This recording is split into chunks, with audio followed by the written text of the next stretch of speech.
No vídeo de hoje, nós vamos falar sobre alterações de desenvolvimento. As alterações de desenvolvimento, elas vão ser as alterações em forma do tamanho dos dentes, quanto à forma dos dentes, quanto ao número dos dentes. E também nós vamos ter a parte 2 dessa aula que vai ser somente quanto à estrutura dos dentes. É um resumo, mas eu trouxe bastante imagens para vocês observarem essas alterações de desenvolvimento. Então, vamos começar com as alterações quanto ao número. E essas alterações quanto ao número, elas são principalmente a hipodontia e a hiperdontia.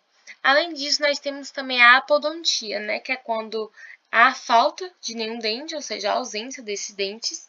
A hipodontia, que é o que nós vamos estudar agora, que vai ser a demonstração da falta de desenvolvimento de um ou mais dentes. Nessa imagem, nós podemos observar que há a ausência dos incisivos laterais. Além disso, a hipodontia vai ser muito mais comum na dentição permanente do que na dentição decídua, e sempre quando há a presença da hipodontia, ela vai ser associada à microdontia.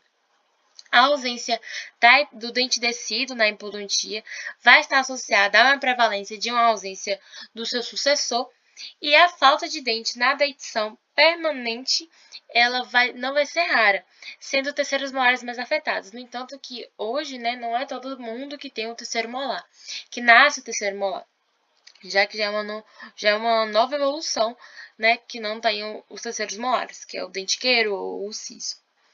Além disso, os segundos premolares e os incisivos laterais são os mais afetados, que, como eu disse nessa imagem, nós também podemos observar a ausência deles.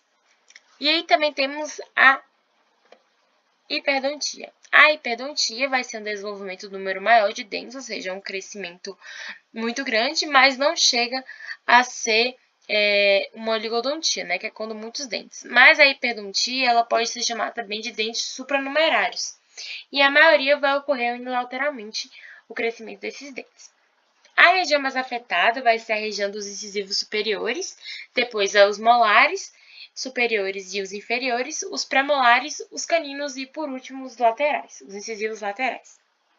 A hiperdontia vai ocorrer a maioria das partes em ossos gnáticos, mas também pode ocorrer em outras regiões, como o palato. Além disso, um dente posterior vai ser situado lingual ou vestibularmente ao molar vai ser chamado de paramolar. Então, temos algumas numerações, né, algumas denominações para esses dentes supranumerários. Quando eles vão estar situados lingual ou vestibularmente ao molar, vão ser chamados de paramolares. Quando eles vão estar perto de incisivos superiores, vão ser chamados de mesiodentes. E quando há um quarto molar acessório, este vai ser chamado de distomolar. Então, aqui nessa imagem, nós podemos observar a presença de quatro premolares. E temos também a transposição dental, né, que vai ser maior em caninos e premolares. Temos também a alteração quanto ao tamanho do dente, que é chamada também de dividida em microdontia e macrodontia. Microdontia vai acontecer, né, quando esses dentes são fisicamente menores que os comuns, semelhantes a dentições decíduas, e os incisivos laterais superiores e os terceiros molares estão entre os dentes que com maior frequência estão ausentamente congenitamente, ou seja, eles são os que mais são afetados. Ela tem dois tipos, a difusa. Quando ela é difusa, ela vai ser rara, vai ser muito presente na síndrome de Down e no nanismo hipofisário, e a forma isolada. Essa forma não é rara e ela é mais comum em incisivos laterais superiores. Ela se apresenta na forma isolada com uma coroa conoide e uma raiz com comprimento normal, na forma de microdontia isolada. Então, aqui nós podemos observar nessa imagem que os dentes da microdontia eles são muito pequenos, semelhantes a dentições decíduas. E temos a macrodontia. A macrodontia vai apresentar-se quando esses dentes eles são fisicamente maiores que os normais. Ela vai ser também de dois tipos, a difusa e a isolada. A difusa ela vai ter a associação ao gigantismo hipofisário, lembrando que a microdontia tinha associação com o nanismo hipofisário. E a macrodontia isolada ela vai ocorrer mais em incisivos e caninos, como podemos observar na imagem. Ela está apresentando em forma de incisivos. Essa alteração vai ocorrer frequentemente de modo bilateral. O tratamento, quando apresenta-se em tecidos, eles não requerem tratamento, visto que vão ser trocados. Mas quando eles estão em forma de permanentes, vão ter um tratamento estético, principalmente na forma da coroa. Ok? Temos também quanto à forma do dente, já vão ser mais exemplos, como, por exemplo, a geminação e a fusão. A geminação e a fusão, elas geralmente são apresentadas em dentes duplos. Esses dentes duplos vão ocorrer nas dentições decíduas e nas dentições permanentes, mas tem uma maior frequência na região antero-superior da cavidade oral dos dentes. Então, são dentes que possuem uma união pela dentina e pela polpa com a fusão dos germes dentários. E eles podem se apresentar de dois tipos. Eles podem apresentar em geminação. Então, em geminação, vocês podem observar que vão ter uma coroa unida com uma raiz aumentada ou uma coroa bifurcada, ou a fusão, que vai ser aumento de um único dente, no qual a contagem revela a falta de um dente. Então, aqui nós podemos observar uma geminação e aqui uma fusão. Além disso, na geminação, o único dente aumentado ou é unido com a contagem total normal e o dente é considerado como um só. Então, aqui na geminação, nós podemos observar que o dente ele vai ser contado como um só. E temos também a concrescência. A concrescência também vai ter o mesmo significado da geminação e da fusão e vai ter essa união. Já que na concrescência vai ser a união pelo cemento. A união pelo cemento de dois dentes formados, e esses dentes formados eles vão ser ligados ao longo das superfícies radiculares. Aqui nós podemos observar que tem uma ligação radicular na concrescência. O processo ele vai ser mais visto em regiões posteriores superiores, né, ao contrário da geminação e da fusão, que era mais em regiões anteriores superiores. E ele vai ter um padrão de desenvolvimento que vai envolver geralmente o segundo molar, cujas raízes vão se apresentar intimamente próximas do terceiro molar adjacente pactado. Ou seja, nesse aí, você retira o terceiro molar e ganha o segundo molar de graça. Além disso, nós temos as cúspides acessórias, que são duas, a cúspide de Carabelli e a Engarra. E essas cúspides elas vão mostrar algumas variações menores entre diferentes populações. Quando essa cúspide nela vai estar presente, geralmente o outro dente, que vai ser um permanente, ele vai apresentar um ligeiro aumento do seu tamanho. Como podemos observar na cúspide de Carabelli, essa cúspide de Carabelli, que é apresentada nesta imagem, ela pode ser vista tanto nos dentes tecidos quanto nos permanentes, e elas vão variar de uma cúspide definida a uma fóssula ou fissura pequena e recortada. E temos também a cúspide em garra. A cúspide em garra ela vai representar um símbolo muito desenvolvido, ou um símbolo aumentado, uma extensão desse símbolo. Então, aqui nós podemos observar a cúspide em garra no incisivo lateral. Elas são muito comuns em incisivos, principalmente incisivos laterais, as cúspides. Temos também os dentes evaginado e invaginado.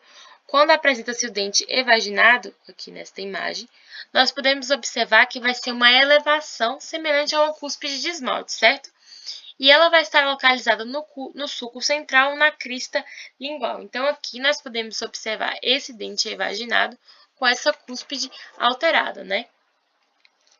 Além disso, nós temos os dentes invaginados. Esses dentes invaginados vão apresentar-se como uma profunda invaginação da superfície da coroa ou da raiz, e ela vai ser limitada pelo esmalte. Então, aqui nós podemos observar esse dente invaginado, ele começa de dentro para fora a sua corrosão, e ele pode ser de três tipos, né? Tipo 1, que vai afetar aqui a porção do esmalte até chegar ali na dentina. Aqui também no cemento e no